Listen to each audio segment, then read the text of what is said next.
Pajak adalah iuran rakyat kepada kas negara berdasarkan undang-undang yang dapat dipaksakan dengan tidak mendapat jasa timbal atau kontraprestasi yang langsung dapat ditunjukkan dan yang digunakan untuk membayar pengeluaran umum. Fungsi dari pajak: yang pertama, anggaran atau budgeting; yang kedua, mengatur; yang ketiga, stabilitas; dan yang terakhir, redistribusi pendapatan. Yang pertama, menurut golongan. Menurut golongan, pajak dibagi menjadi dua, yaitu pajak langsung dan tidak langsung. Menurut sifatnya, pajak juga dibagi menjadi dua, yaitu pajak subjektif dan pajak objektif. Kemudian, menurut lembaga pemungutannya, pajak dibagi menjadi dua, yaitu pajak pusat dan pajak daerah. Yang pertama, stelsel pajak. Stelsel pajak dibagi menjadi tiga, yaitu stelsel nyata, stelsel anggapan, dan stelsel campuran.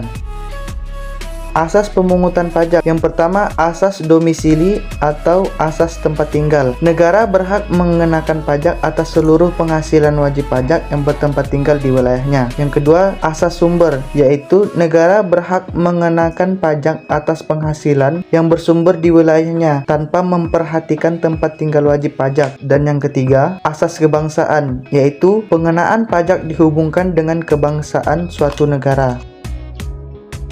Yang pertama, Official Assessment System, yaitu suatu sistem pemungutan yang memberikan wewenang kepada Fiskus untuk menentukan besarnya pajak yang terutang oleh wajib pajak. Yang kedua, Sub-Assessment System, yaitu sistem pemungutan pajak yang memberi kewenangan kepada wajib pajak untuk menentukan sendiri besarnya pajak yang terutang. Dan yang terakhir yaitu Withholding System, yaitu suatu pemungutan pajak memberi wewenang kepada pihak ketiga untuk menentukan besarnya pajak yang terutang oleh wajib pajak. Selanjutnya, terhapusnya utang pajak. Terhapusnya utang pajak disebabkan oleh beberapa hal. Satu, pembayaran; yang kedua, kompensasi; yang ketiga, kadaluarsa; keempat, pembebasan; dan yang kelima, penghapusan pajak. Peraturan perundang-undangan perpajakan yang mengatur tentang ketentuan umum dan tata cara perpajakan yang berlaku sejak 1 Januari tahun 1984 adalah Undang-Undang Nomor 6 Tahun 1983 tentang ketentuan umum dan tata cara perpajakan. Pajak penghasilan pasal 21 merupakan jenis pajak yang dikenakan terhadap penghasilan berupa gaji, upah, honorarium, tunjangan, dan pembayaran lain yang diterima oleh pegawai, bukan pegawai, mantan pegawai, penerima pesangon, dan lain sebagainya. Tarif progresif PPh 21. Menurut pasal 17 ayat 1, perhitungan tarif pajak penghasilan pribadi, penggunaan tarif progresif, di mana persentase pengenaan PPh 21 WPOP dikategorikan berdasarkan jumlah penghasilan tahunannya. 0 sampai 50 juta dikenakan tarif 5%. Di atas 50 juta sampai 250 juta dikenakan tarif 15%. Di atas 250 juta sampai dengan 500 juta dikenakan tarif 25%. Dan lebih dari 500 juta dikenakan tarif 30%. PPh pasal 22 merupakan bentuk pemotongan atau pemungutan pajak yang dilakukan satu pihak terhadap wajib pajak dan berkaitan dengan kegiatan perdagangan barang. Tarif PPh pasal 22 bervariasi, tergantung dari objek pajaknya, yaitu berkisar antara 0,25% sampai 1,5%. PPh pasal 23 adalah pajak yang dilakukan pemotongan atas penghasilan atau pendapatan yang diambil dari modal, penyerahan jasa, hadiah, dan penghargaan. Pajak penghasilan pasal 23 biasanya akan diterapkan atau dibebankan saat terjadi satu transaksi di antara kedua belah pihak. Kedua belah pihak yang dimaksud adalah kesepakatan di antara penjual atau orang yang akan menerima penghasilan dengan pihak yang akan memberi jasa, yang nantinya dia yang akan mendapatkan beban PPh pasal 23. Tarif pajak penghasilan yang merujuk pada pajak penghasilan pasal 23 biasanya dasar pengenaannya merujuk pada dasar pengenaan pajak yang disingkat DPP.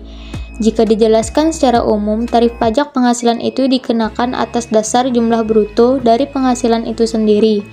Di dalam pasal 23 yang terkait dengan pajak penghasilan, jenis tarif yang berlaku ada dua, yaitu tarif 15% dan tarif 2%, sedangkan penggunaannya disesuaikan dengan objek pajak yang diberlakukan. PPh pasal 24 adalah peraturan yang mengatur hak wajib pajak untuk memanfaatkan kredit pajak mereka di luar negeri untuk mengurangi nilai pajak terhutang yang dimiliki di Indonesia, sehingga jumlah pajak yang harus dibayar di Indonesia dapat dikurangi dengan jumlah pajak yang telah mereka bayar di luar negeri, asalkan nilai kredit pajak di luar negeri tidak melebihi hutang pajak yang ingin dibayar di Indonesia. Menurut Undang-Undang Nomor 36 Tahun 2008, PPh pasal 26 adalah pajak penghasilan yang dikenakan atas penghasilan yang diterima wajib pajak luar negeri dari Indonesia selain bentuk usaha tetap di Indonesia. Tarif dan objek PPh pasal 26, tarif final 20% dari pendapatan bruto. Yang kedua, tarif final 20% dari pendapatan neto. PPh pasal 29 adalah pajak penghasilan kurang bayar yang tercantum pada surat pemberitahuan atau SPT tahunan, yaitu sisa dari PPh yang terutang dalam 1 tahun yang bersangkutan, dikurangi kredit PPh. Singkatnya, PPh 29 merupakan PPh kurang bayar yang diketahui pada saat melakukan serangkaian proses pelaporan SPT tahunan PPh. BPHTB adalah pajak yang dikenakan atas perolehan hak atas tanah dan atau bangunan. Perolehan hak atas tanah dan atau bangunan adalah perbuatan atau peristiwa hukum yang mengakibatkan diperolehnya hak atas tanah dan atau bangunan oleh orang pribadi atau badan. Hak atas tanah dan atau bangunan adalah hak atas tanah termasuk hak pengelolaan beserta bangunan di atasnya, sebagaimana dimaksud dalam UU Nomor 5 Tahun 1960 tentang Peraturan Dasar Pokok-pokok Agraria, UU Nomor 16 Tahun 1985 tentang rumah susun dan ketentuan peraturan perundang-undangan lainnya. Nilai perolehan objek pajak tidak kena pajak atau NPOP-TKP. NPOP-TKP ditetapkan secara regional paling banyak 60 juta. Pajak bumi dan bangunan adalah pungutan atas tanah dan bangunan yang muncul karena adanya keuntungan dan atau kedudukan sosial ekonomi bagi seseorang atau badan yang memiliki suatu hak atasnya atau memperoleh manfaat daripadanya. Besaran pajak ditentukan dari keadaan objek yaitu bumi dan atau bangunan, sedangkan keadaan subjeknya tidak ikut menentukan besarnya barang. Tarif pajak bumi dan bangunan yang berlaku sejak dahulu hingga saat ini masih sama, yaitu sebesar 0,5%. Kan ku kejar mimpi